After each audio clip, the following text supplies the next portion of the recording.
Hello, everyone, and welcome to another edition of That's Fighting Podcast. I'm Michael Mayers, and joining me, as always, is Nathan Santos. How you doing, Nate? What's going on, everybody? Very excited to be back and talking about all things MMA. We missed last week, but boy, oh boy, does that mean we have a juicy card for this week. 100%. We're going to give you guys 5 good rounds. I'm sure we could go for 10, but we're going to stick to the itinerary here. Starting with round 1 here, the bantamweight division is on absolute fire.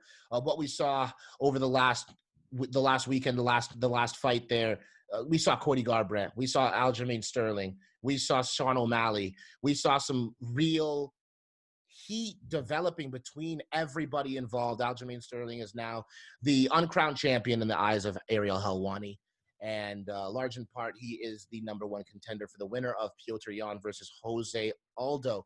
There's a lot to unpack here, so I'm going to turn it over to you, Nate, here. Where do you want to start with this stacked bantamweight division that's on fire? Well, I feel like we should probably just start towards the bottom of UFC 250, which was, the card of the bantamweights, and then move our way up. So that would mean starting with Mr. Sugar Sean O'Malley. Oh, my God. Walk-off KO, Mark Hunt style, doing his best impression of that, I might add. And a little bit of a beef between him and Cody Garbrandt for knockout of the night. Sean O'Malley's convinced that he got the better one. I didn't just, quote-unquote, duck and swing. I aim and fire with precision. And Cody Garbrandt saying, hey, I got a knockout of the year under my belt right now. I don't know what you're talking about, homeboy.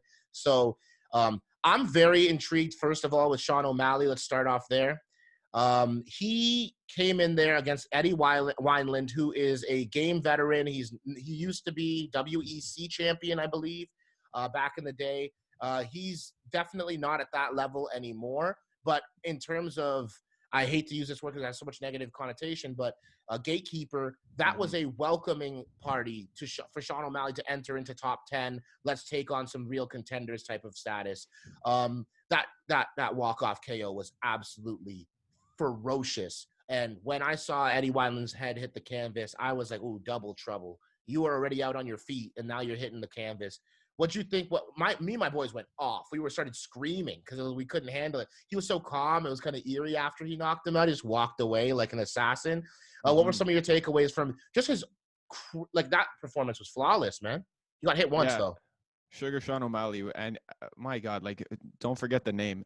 I can't remember the last time you had somebody who was so unranked, right? Because he's not ranked, but he already has almost 1 million followers on Instagram. He's got that star potential. He's a star in the making. And he says he's got the best striking in the UFC. Pump the brakes a little, right? But, I mean, listen, that's the type of confidence that you need to have when you're going to be a top contender in that division. I think, stardom is already here for him, but, champion status is inevitable for him. And what a way to introduce yourself to really the top, contenders at 135. Obviously, Eddie Wineland isn't, he's not a top-tier guy in the bantamweight division, but to be honest, if you look at the top 10, the top 15 of the bantamweight division, they're stacked all the way through. And I would love to see what the next level is for Sugar Sean O'Malley because, given his little beef with Cody Garbrandt was ranked 9, but then he knocked out a Sun Sao, so now he might be who was ranked 5th. So now Garbrandt might be a little bit too high. I think that's probably too high of a jump in competition for him. But I think he should definitely be cracking some top 10 opponents in the bantamweight division as he tries to move up. 100%. I agree with you wholeheartedly there. The last point where you say, Cody might be a bit of a too big of a stiff competition to jump up for him. I can see where you're coming from. Obviously, Cody's a former champion, so that makes sense that you'd go that route. But Sean O'Malley, I think just the fact that Cody came off of 3 KO losses, had a big knockout on Rafael Sunsao, who's tough as nails. But both Eddie Wineland and Rafael Sunsao, hey, these guys don't get knocked out. That's just not what happens to them. So both of these were some crazy performances there. Cody looked smooth. He looked like his footwork was there, but most importantly, his mental game. It looked completely different. He was so calm. He was just not things weren't getting underneath his skin. I think the biggest detriment to him was his temper when he gets cracked, which he didn't in that fight. So we don't know what happens when he gets cracked still. Well, that's when he gets cracked, that's when he loses it. When he talked about, Cody 2.0, I don't feel like that we saw Cody 2.0. I think we saw, Cody Garbrandt under Mark Henry, and he was unbelievable, which we probably would have anticipated.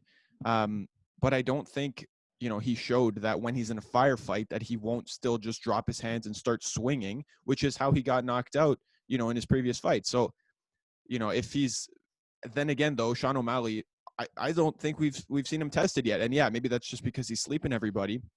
But nonetheless, I just don't want to see a similar situation as Chase Hooper had there on the weekend, where he's fighting someone who's realistically, Alex Caceres has kept in the UFC 4 fights like this. And, then he gets, it's too much too soon, and then you crush your star. I don't think the UFC wants to do that. And I think there's way more money in a Sugar Sean O'Malley versus Cody Garbrandt fight 2 fights from now. Whereas if you, feed him to the wolves too soon, then, you might end up getting your one of your biggest prospects, for potential stars knocked out, and then he loses a lot of momentum.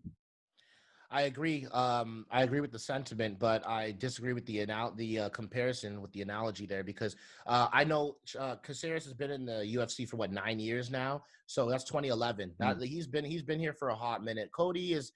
It's not like he's fresh out of water, but he came in here and he was going undefeated. I'm the champion, and 3 losses in a row. Boom, boom, boom. That'll knock you down. And Cody didn't lose any talent. I think he gained temperament, which is the most important aspect.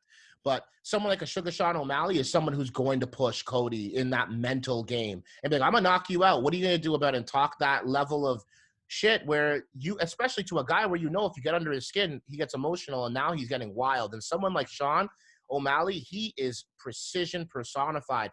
That's what he reminds me of Israel in that way, where it's like, I remember specifically Israel, like in one of his post-fights interviews, he was like, I don't close my eyes and pray. I aim and fire. And I see the same type of striking on that level from Sugar Sean O'Malley. And obviously transitioning over to Aljo, who can't be forgotten in the mix here. Obviously, he's the one who's getting pushed here. It was him versus Corey Sandhagen. And let's be very clear. Corey Sandhagen is an absolute terror. He's probably, in the next 4 years, he's probably going to be fighting for a title and might even win one. That's how good he is. But on that night, he lost to Aljo in a matter of a few moments while they were still dry. Within a minute and a half of the fight was over with a submission.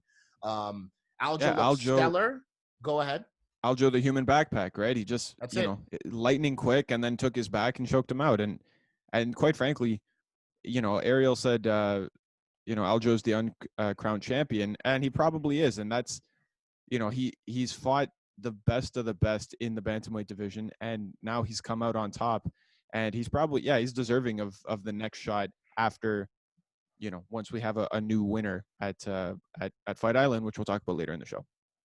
100%.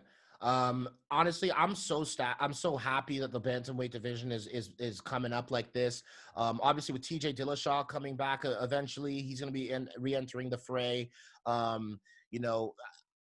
don't think Cejudo's done personally. I really don't, especially if he sees any kind of a dominant champion. There's so much more of his legacy to be written still. Again, he was more of a money dispute, something else we're going to be talking about in a few moments on the show. But I'm super hyped up for this. That concludes a very exciting round 1 here on 5 Good Rounds.